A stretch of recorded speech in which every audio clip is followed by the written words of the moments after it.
n'a jamais été aussi proche de voir un Africain entraîner l'OM, les gars. Et franchement, pour moi, c'est pas déconnant.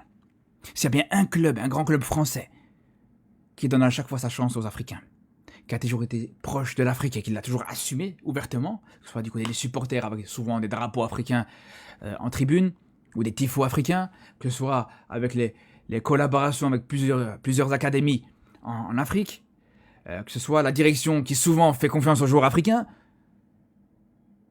même la direction qui a un Africain actuellement à sa tête avec Benatia. On peut rajouter à l'époque Pape Diouf aussi.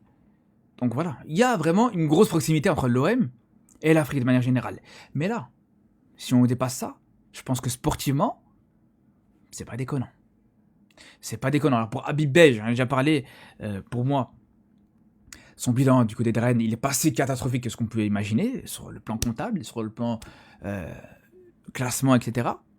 On a vu qu'il a redressé un petit peu le classement, il a bien redressé même le classement de Rennes depuis qu'il est arrivé. On peut dire ce qu'on veut. Après, l'extra sportif, ça c'est autre chose.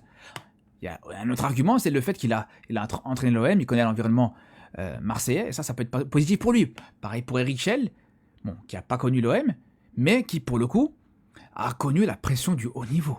S'il y a bien un entraîneur africain qui a connu la pression du haut niveau, la pression vraiment de tout un peuple qui est derrière lui, c'est bien lui, les gars. Il a été, j'ai envie de vous dire, les gars, il a été sollicité dans ses pires retranchements par rapport à ça. Donc aujourd'hui, s'il y a une période où on peut voir un Africain entraîner l'OM, c'est bien là. Et j'ai envie de vous dire, les gars, Eric Schell, avec ce qu'il a fait avec le Nigeria, le jeu qu'il a proposé avec cette équipe nigériane, la manière avec laquelle il a fait du très bon travail avec le Nigeria, la manière avec laquelle il a repris un petit peu aussi cette équipe du Nigeria dans la catastrophe, franchement, ça peut être intéressant de le voir à l'OM.